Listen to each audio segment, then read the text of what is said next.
продължим разглеждането на Божието Слово, стих след стих, глава след глава. И ето, че стигнахме до Авакум, 2 глава. В миналия час разгледахме с 1 глава и беше интересен начинът на описване на пророчеството в Авакум, което е на базата на въпрос и на отговор. Авакум в видението участва като една страна, която пита, изказва се и съответно Господ отговаря, и в тази насока до някъде продължава и самата 2 глава, което е чудесно, защото Господ такава привилегия ни е дал, че да можем и ние да участваме, не само да слушаме това, което Той ще ни каже, но имаме възможността ние да попитаме, да кажем от нас каквото трябва да бъде. И това е много характерно за подобни пророчески видения. Например, когато в Захария там се казва за първосвещеника Исус, когато трябваше да се снемат отцапаните дрехи, самия Захария, който е, самия той казва: служете му и митра на главата. Такъв смисъл и той допълва, така че Господ не се радва, когато ние участваме, имаме някаква идея, нещо виждане и разбиране, и той нарочно някои неща не ги изказва всичко, за да може и ние да сме участници във всички тези пророчества, обсъждания. И това е нещо чудесно, което би трябвало да го оцениме, за да може в нас да се развива нашият ум чрез Божия дух, който ни нашепва всички тези разбирания и мисли, за да може да по-добре да схванем Божията воля. И така го е намислил Господ. И ние само трябва да сме благодарни за всичко това. Така че и в тази глава, 2 глава, също така се продължава този начин на представяне. И това е нещо чудесно. И така да започнем от няколко стиха на Авакум, 2 глава. На стражата си ще застана, ще се изправя на кулата и ще внимавам какво ще ми говори той и какво да отговоря на изобличителя си.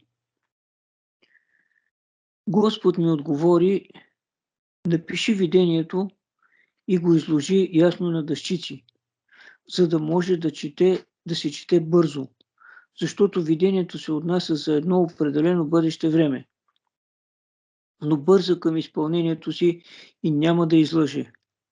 Ако и да се забави, чакай го, защото непременно ще дойде, няма да закъснее.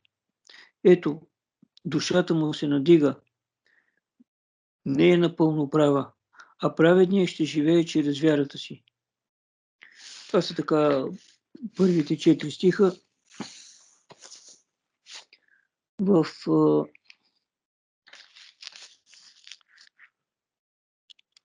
Те са с особено така съдържание и почти всяка дума, всяка така мисъл е много важна и бих желал да обърнем внимание на тях.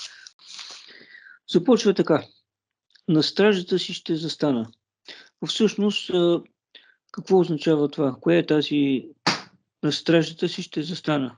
Обикновено, ако проследиме, има и други стихове от Библията, в Псалом, в Исаия особено, и там се казва, че може да прочетем от Исаия 21 глава, 8 и 11 стих, и там също подобно се казва как се застава там и какво Господ желая да каже и как трябва да бъде разбрано. Исаия 21 глава, 8 до 11 стих. И после стражата извика така. Защото Господ ми каза така, малко по-отрано. Иди постави страж и нека възвестява каквото види. И когато види конници по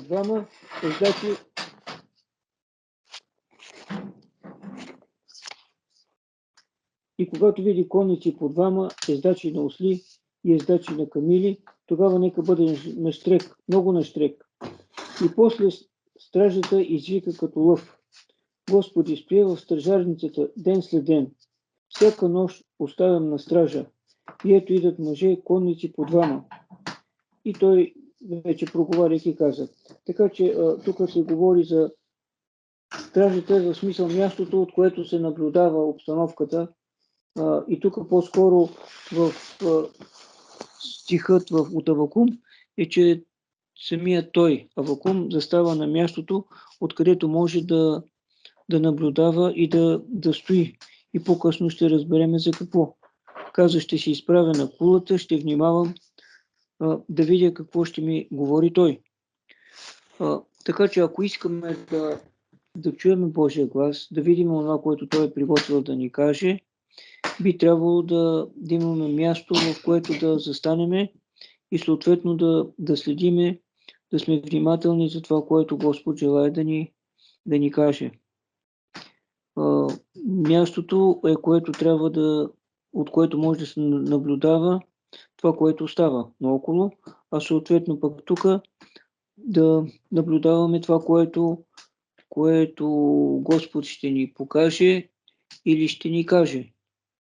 Обикновено Господ казва, но има случаи, когато Той оставя от нашето наблюдение да извадиме особени заключения и начина, по който трябва да постъпиме.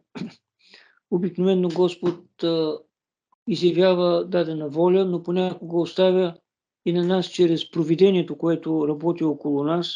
Това са обстоятелства, които се стичат така, че да могат да ни опътат, да ни наставят какво да правиме. И така това също трябва да бъде добро наблюдавано. Така че имаме задачата да стоиме на место, от което може да наблюдаваме всички тези неща.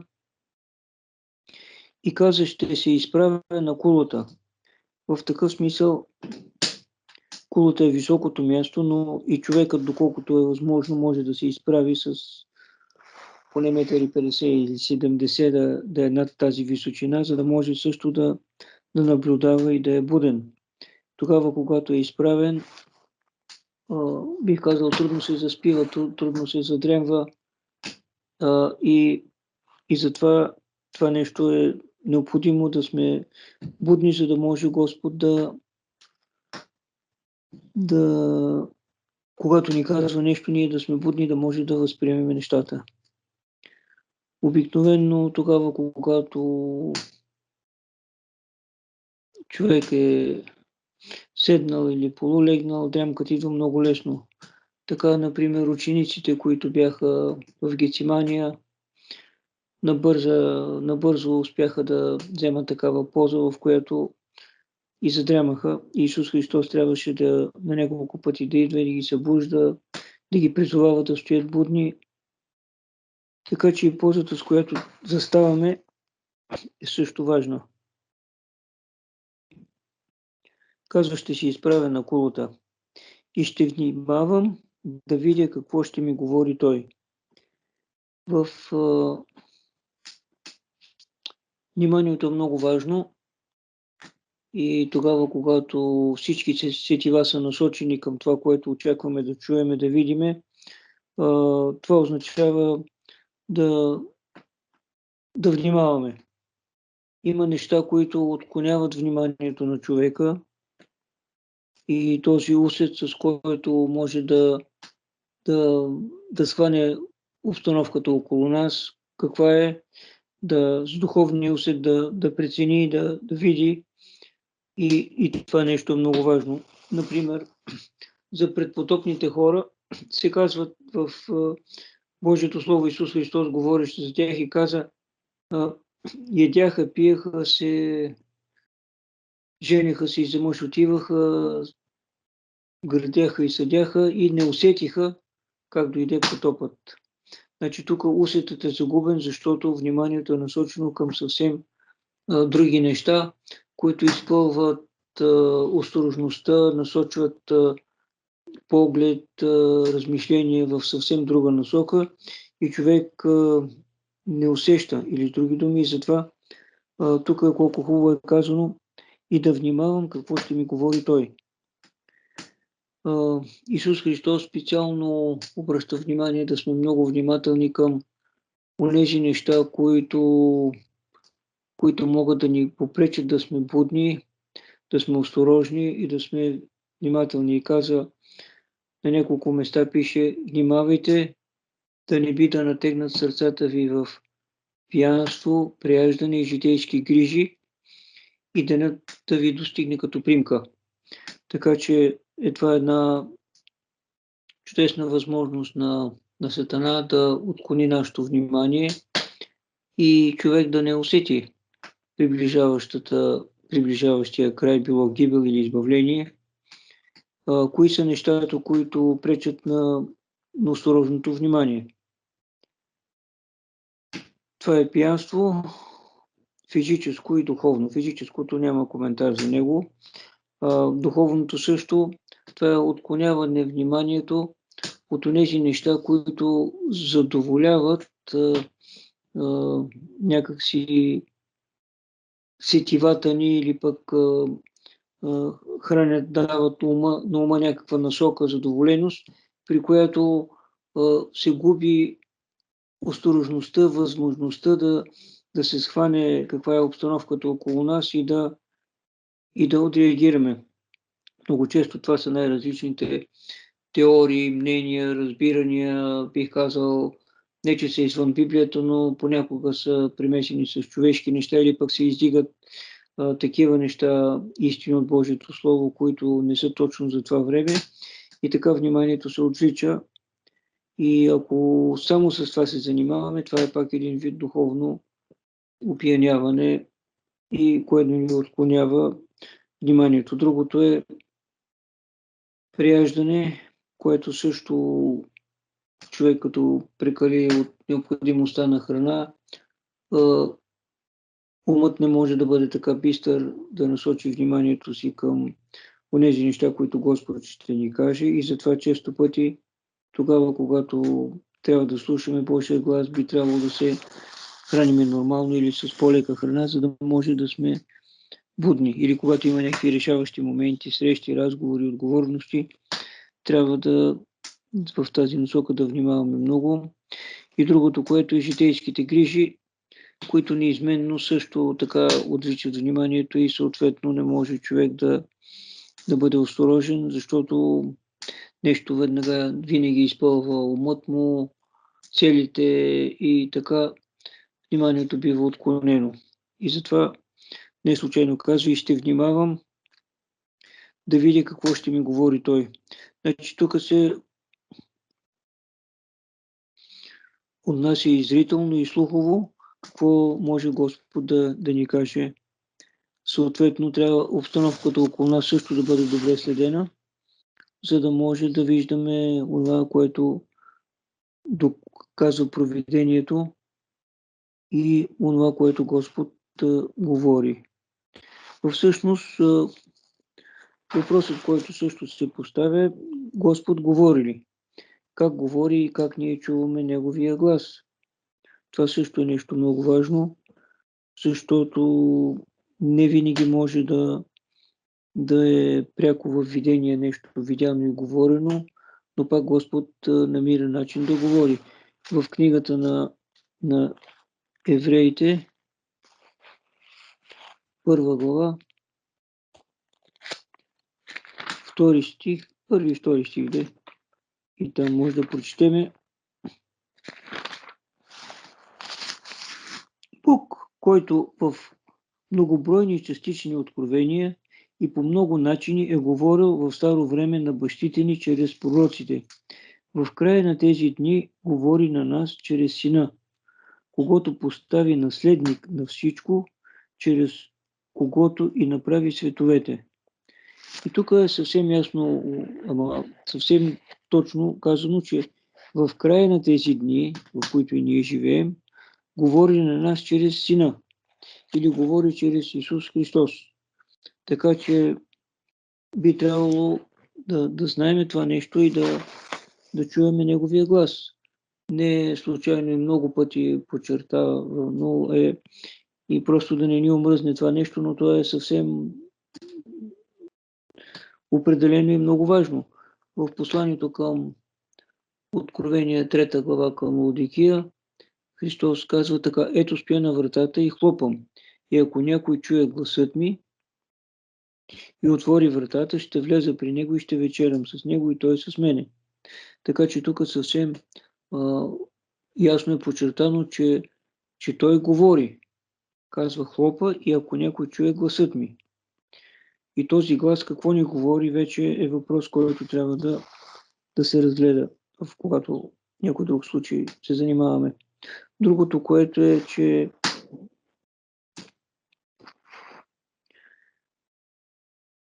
Исус Христос е постоянно ангажиран, за да може да ни говори на нас. Само че често пъти, ако не внимаваме, нещата не отиват на добре.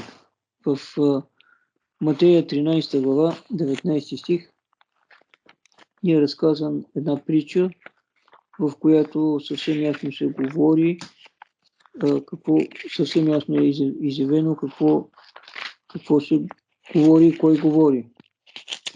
В Матея 13 глава, в притчата за сеяча, там е описано по-скоро тълкованието на притчата.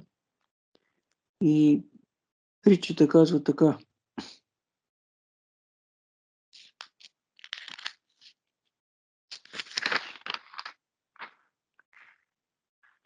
излезе сеячът да сее и като сееше, някои зърна паднаха край пътя, птиците дойдоха и ги изкълваха. Тълкованието на този стих е следното. В Матея пак същата глава и 18 и 19 стих. А сега вие чуете значението на притчата за сеяча. При всеки, който чуе словото на царството и не го разбира, идва лукавият и грабва посятото в сърцето му, то е посятото край пътя. Тук много интересно е казано, че при всеки, който чуе словото на царството. Кое е това слово на царството, което идва при него да го чуе? Словото на царството е нашия Спасител Исус Христос. Казва се, началото беше Словото и Словото бе у Бога и Словото бе Бог. Така че трябва да сме много благодарни, че това Слово на царството идва до нас и колко е хубаво, ако сме внимателни, да може да разберем и да чуеме всичко това. И често пъти, ако не сме внимателни, какво ще стане? Това, което пише и в 19 стих. Чуе и не го разбира. Значи това невниманието към този глас и няма по-силен, по-убедителен глас от гласът на Божия Син. Така че и затова Авакум, когато изявява тези неща, като в смисъл казва какво ще направи преди да получи това видение и отговора, и казва: ще внимавам какво ще ми говори той. Да видя какво ще ми говори той. Така че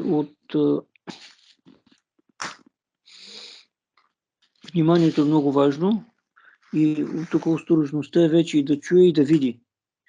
И всъщност тук се отнася и за нас стиха, който казва: а когато видите всичко това, че става, значи имаме внимание, осторожност, обстановката около нас, когато се види, казва: изправете се и повдигнете главите си, защото избавлението ви наближава. Така че ето колко е важно, ако всички тези неща ги спазваме за нас. Така че това, което Авакум е споделил преди да получи отговор от Бога е много важно и за самите нас, защото и ние също питаме и чакаме отговор от Господа, така че тези размишления може да са ни в полза във всичко това. В края на първия стих казва се, че каква е и част от целта на това заставане на стражата, изправене, внимание и виждане какво ще говори той. И казва, и какво да отговоря на изобличителя си. Всъщност не е единствената цел само това, но и това е споменато като една от необходимостите. Тогава, когато слушаме Божия глас и виждаме това, което той желая да ни представи, тогава вече най-добре може да намериме какво да отговориме на изобличителя си.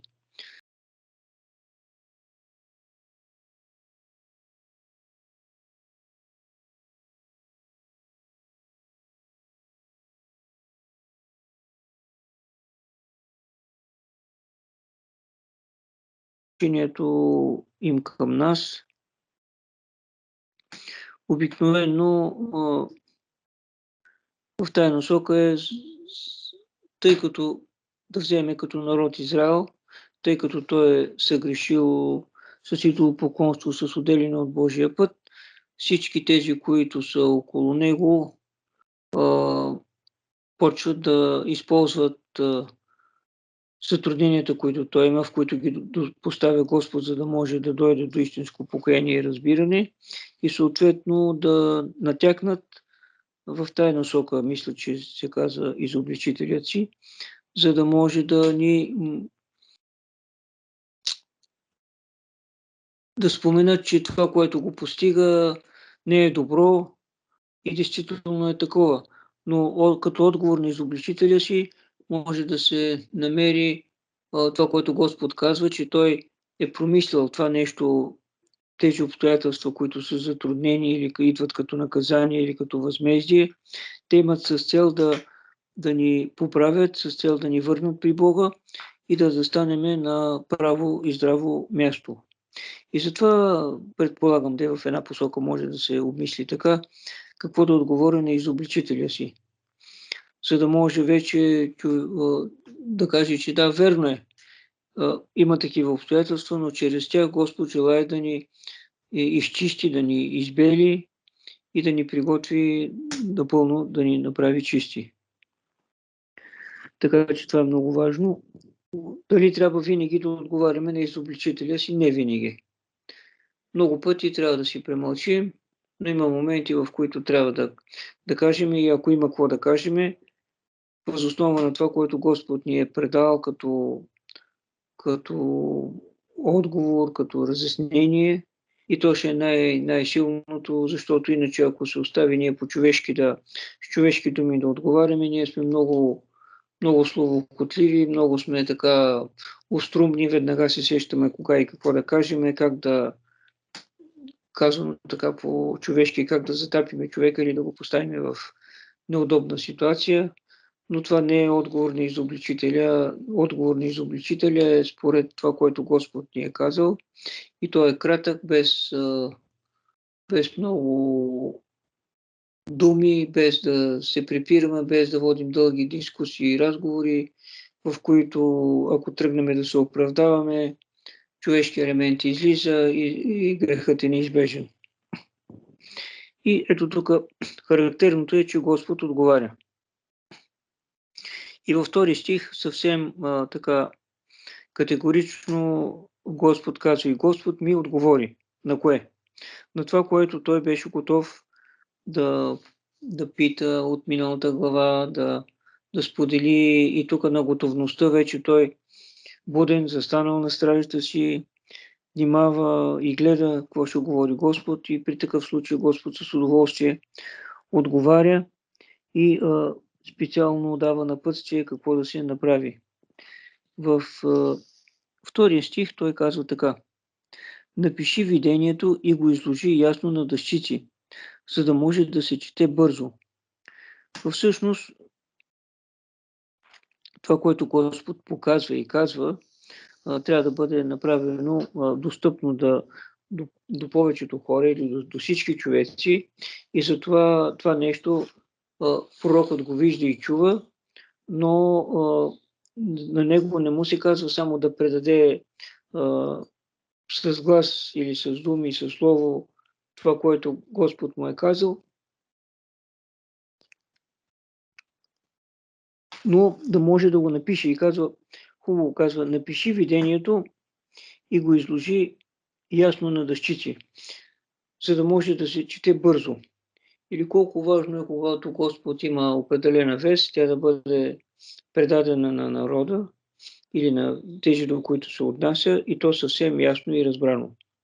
Така че Господ тук много добре подчертава, че вестта, която той предава, тя е до всички хора, които имат интерес и желаят да прочитат, да чуят, да разберат. И затова Господ поръчва да се направи всичко възможно, за да може това нещо да бъде написано ясно и да може да няма от страна на човеците, да няма затруднение или пък някой да каже аз не можах да разбера, не съм чул, нещо не стана. И затова Господ съвсем ясно казва, напиши го съвсем ясно, да дъщици и да се чете бързо. Каква е целта да се чете бързо? В смисъл не е дума след дума или така като бързо речене да се чете, но да може този, който даже и в следващия стих това е отбелязано, защото видението се отнася за едно определено бъдеще време, но бърза към изпълнението си и няма да излъже. Ако и да се забави, чакай го, защото непременно ще дойде. Няма да закъснее. Така че тук целта е да може така ясно да се чете, че това, което е казано във видението, ще стане в бъдеще време. И то в определено бъдеще време. И така е казано, че то бърза към изпълнението си. И няма да излъже. Това бързане към изпълнението си, как може да го разбереме? Ние често пъти сме по-бързи, отколкото Господ бърза. И понякога искаме нещата да станат така, както ние искаме по нашето желание, по нашия модел, но Господ си има много сигурен начин, по който Той действа и всъщност това, че Той бърза, не значи, че откликва на човешкото бързане. Неговото бързане е в такъв смисъл, че не отлага това, което ще дойде и то ще си дойде сигурно на определеното време. И точно колко хубаво казано, че има на едно определено бъдеще време.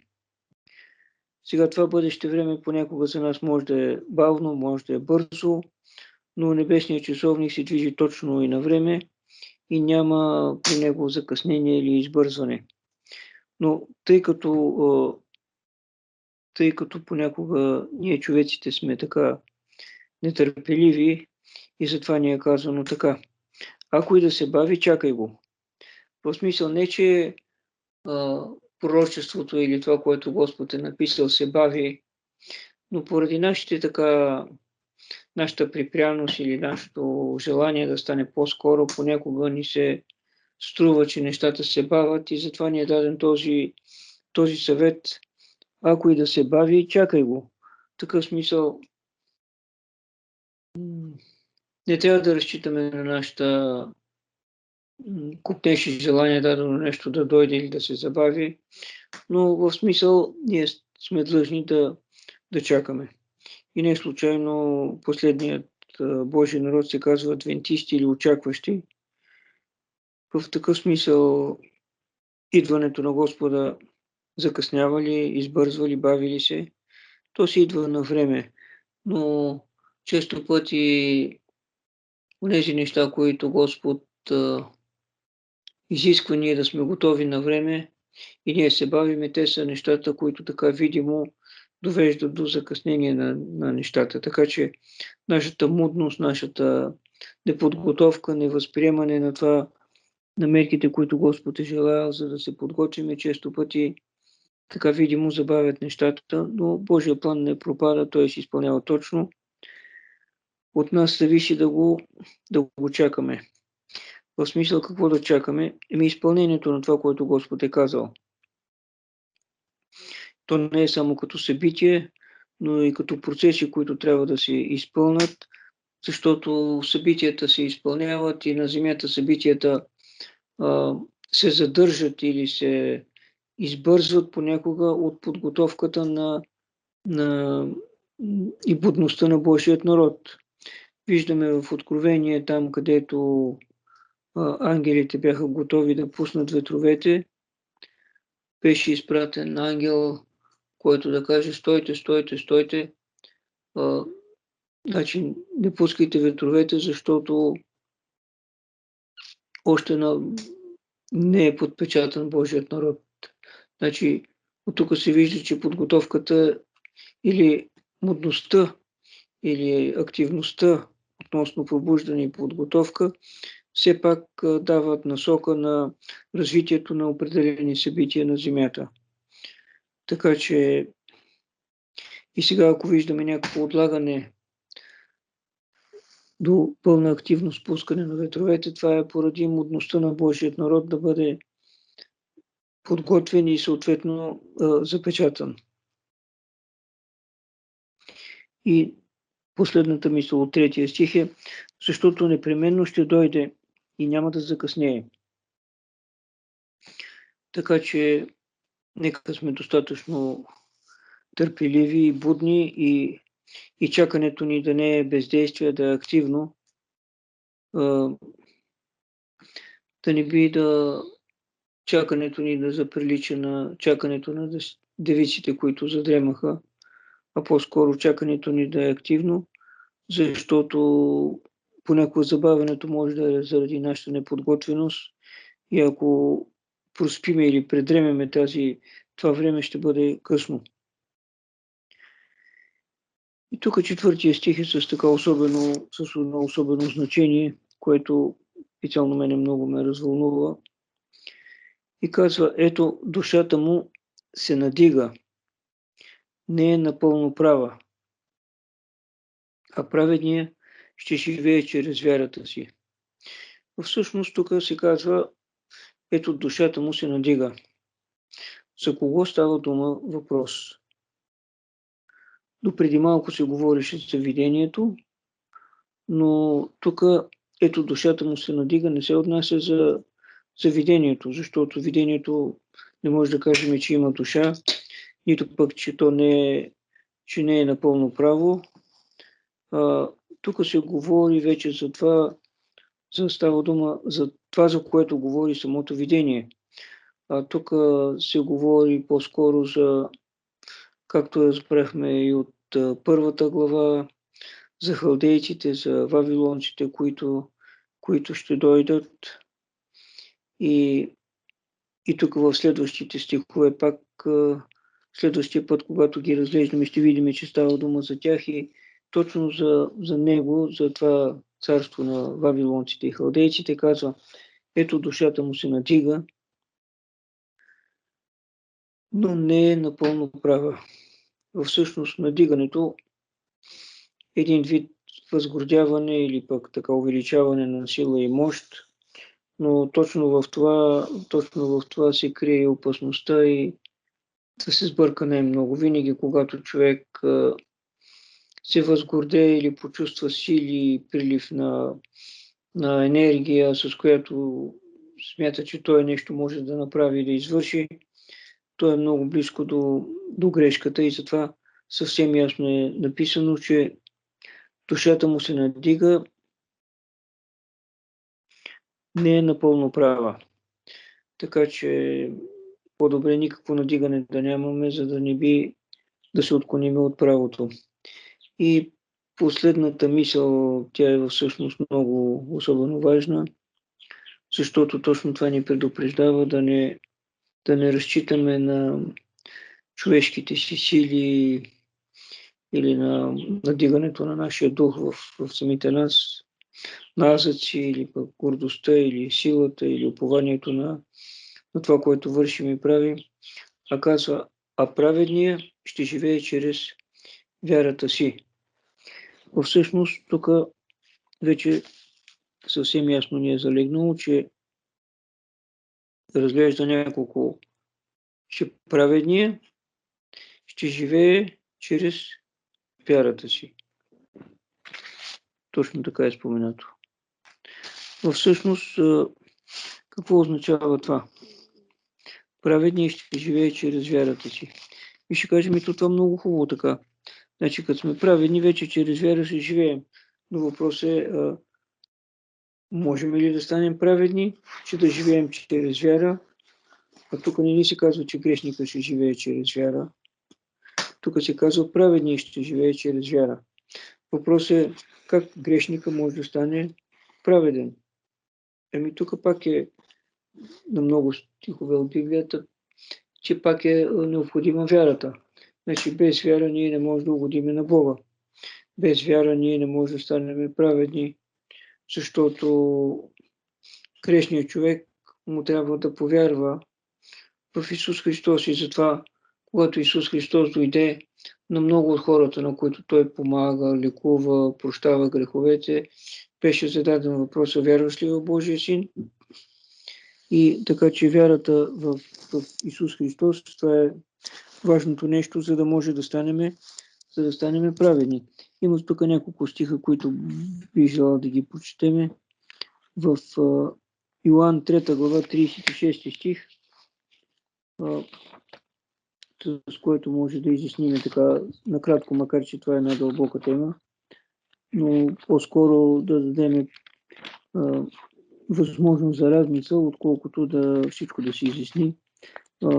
Евангелието на Йоан 3 глава 36 стих.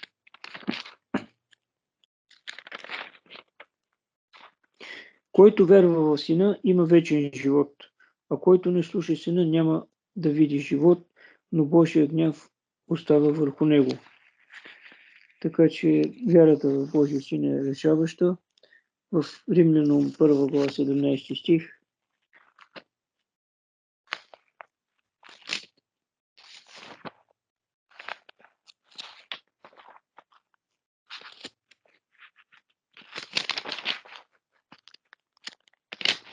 Там също се говори за какво е благовестието, защото и от 16. Защото не се срамувам от благовестието Христово, понеже е Божия сила за спасение на всеки, който вярва. Първа на юдеина, а после на езичника. Значи благовестието от Христос или Христово, това е чрез което се спасява грешника или езичника, защото в него, в кое благовестието се открива правдата, която е от Бога, чрез вяра към вяра. Както е писано, праведният чрез вяра ще живее. Тук цитирам стихът, от който ние го изследваме. Така че ето възможността ние да може да станем праведни. Повярваме в Божия Син и след това вече тази правда може да остане в нашия живот пак чрез вяра. Иначе не може да остане. В Римляном 9 глава казани са ни няколко мисли и там казва така.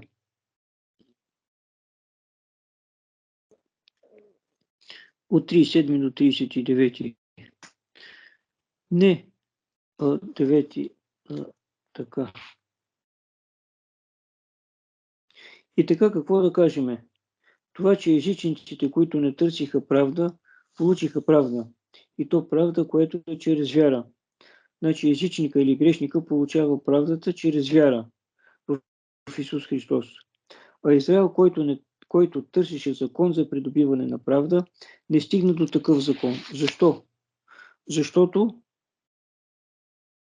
за това, че не го търси чрез вяра, а някакси чрез дела. Те се спънаха в камъка, у който хората се спъват. Както е писано, ето полагам в Сион камък, у който да се спъват, и канара, в която да се съблазняват. А който вярва в него, няма да се посрами. Така че това е в смисъла на повярването. Има още стихове, в които също може да посочиме, и това е била основната идея на реформацията през средните векове, защото точно това оправдание, че вяра се е загубило, преминало се към спасение чрез дела, чрез измъчване, чрез плащане на индулгенции и тем подобни неща. Но истинската възможност да станем праведни е чрез Исус Христос, а пък да останем праведни е пак чрез вяра в Него. Така че този процес, а праведният ще живее чрез вярата си, би трябвало винаги да го, не само да го разбираме и да го казваме, но да го преживяваме, и така бихме станали праведни, а и съответно бихме останали праведни. И това са така накратко тези размишления върху тия 4 стиха, но те са доста, поне за мен са доста важни и задълбочени.